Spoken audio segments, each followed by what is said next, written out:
Hi everyone, in this video I'm going to show you how to grow pumpkins. So first off, get the variety of seeds that you want to plant. For this video I'm going to be planting 9 different varieties. Most pumpkins are vine types, but there is a few, for example the golden nugget, which is a bush type. So if you want some of those, do a bit of research in the seeds you're getting.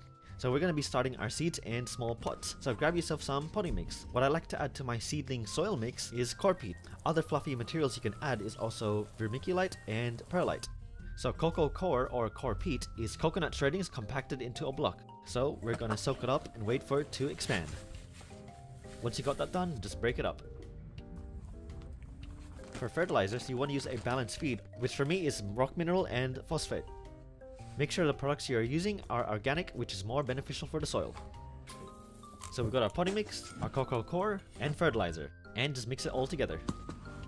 Once you got that nicely mixed, we're gonna add it to the pots. So you don't need anything specific, anything small will do.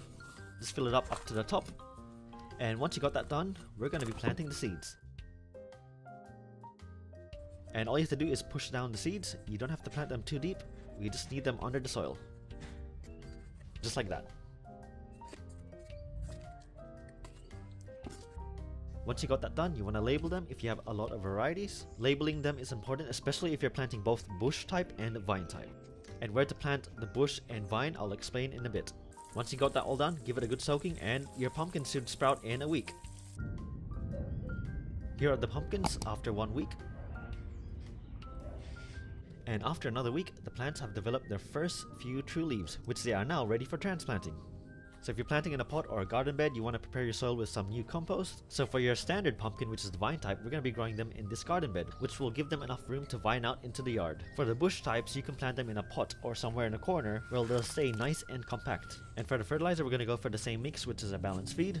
At this point, you may give them fertilizer higher in nitrogen or continue with the balanced feed. After you've transplanted all your seedlings, you want to add some mulch. The mulch will help retain moisture and protect the soil from drying out during the hot, long summer. After applying the mulch, water in well. It's now been 1 month since we transplanted our pumpkin seedlings. If you have the space in your garden, you want to bury the vines. Pumpkins are able to grow roots at each leaf node. The more roots vine into the ground, the bigger your plant, the more pumpkins it will produce. So it's been another month, it's time to fertilize again. Continue to use a balanced feed or a feed higher in nitrogen. Dig it into the soil and give it a good soaking. Also, make sure to look at the application rate of the fertilizers you are using. Some fertilizers might ask you to feed the plant once every 3 months. So how often to water your pumpkins? For now, we're just going to be watering them once a week. At around this stage, your pumpkins should start to bloom, but pumpkins actually produce 2 types of flowers, a male flower and a female flower, which I'll talk about in the next step. Now let's have a look at the flowers. Right now, this is a male flower. As you can see, the stem is long and skinny. There's no signs of any fruit there. So this is what the male flower looks like on the inside.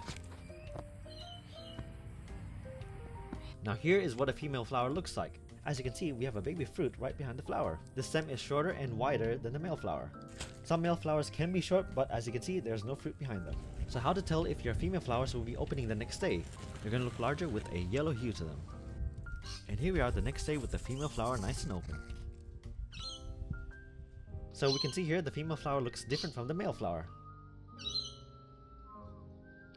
In the next step, I'm going to show you how to hand-pollinate these flowers. So generally, the bees will do the job for you. They'll be jumping flower to flower, gathering some pollen, and pollinating your female flower. But in case you don't have any bees around, we're going to be hand-pollinating these. So we have our female flower with the fruit and a stigma on the top. And we have our male flower with no fruit behind it and a pollen stalk. So what you want to do is remove the petals from the male flower, and we're going to be using it kind of like a paintbrush to pollinate the female flower. So you can use 1 to 3 male flowers per female flower to make sure it is fully pollinated. So once you got that figured out, grab some male flowers, snap them off, remove the petals, and paintbrush those female flowers. So you want to make sure to pollinate your flowers nice and early in the morning. As come afternoon, the flowers would have closed up and you won't be able to pollinate them anymore.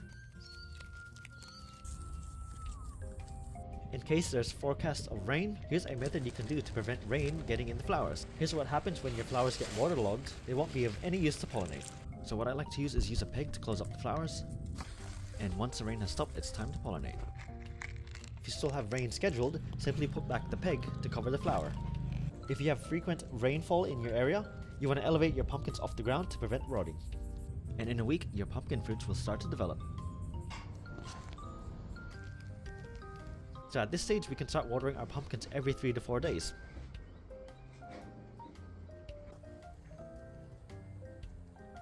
And here's the pumpkin fruits a few weeks later.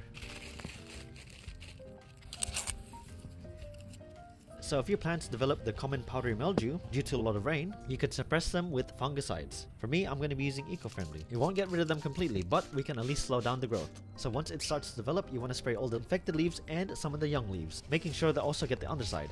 Or if your leaves are severely infected, you can also remove them. Some varieties will resist powdery mildew better than others. But the ultimate key to prevention is keeping the leaves nice and dry. You can also pollinate other fruits in the same family, like zucchini. So it's been a month and I'm going to be fertilizing my plants once again. So at this stage we can continue the balanced feed, or we can switch to a higher potassium and phosphorus feed. So if we look under the mulch, we can actually see a lot of feeder roots. Because they are protected from the sun and drying out, they are able to grow. So if your pumpkins fall off even after hand pollinating, it can simply mean your plants cannot support any more fruit that it is currently growing. So each pumpkin variety differs. Generally, most pumpkins are ready within 30 days after fruiting, and some can even take up to 50 days before they're ready to harvest. Once your pumpkin plants have enough fruit, your pumpkins will stop growing temporarily to provide all the nutrients and growth to the fruit.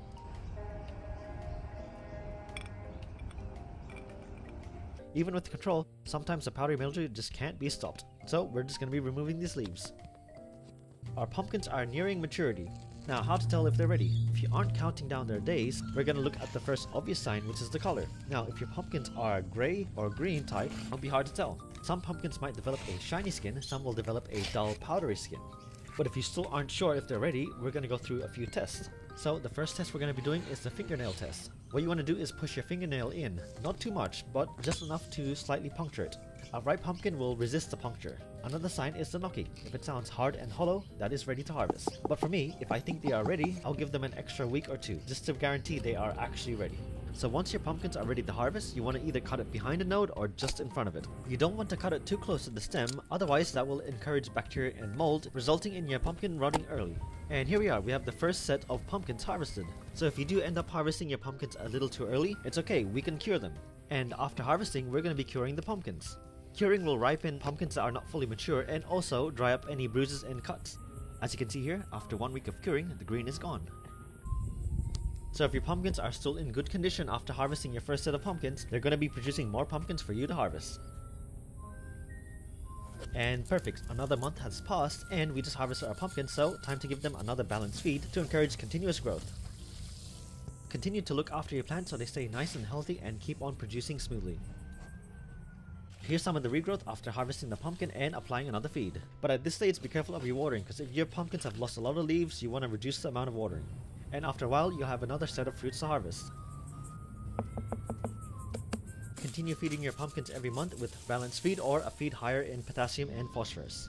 The pumpkins that are large and strong enough to grow continue fruiting into the end of the season.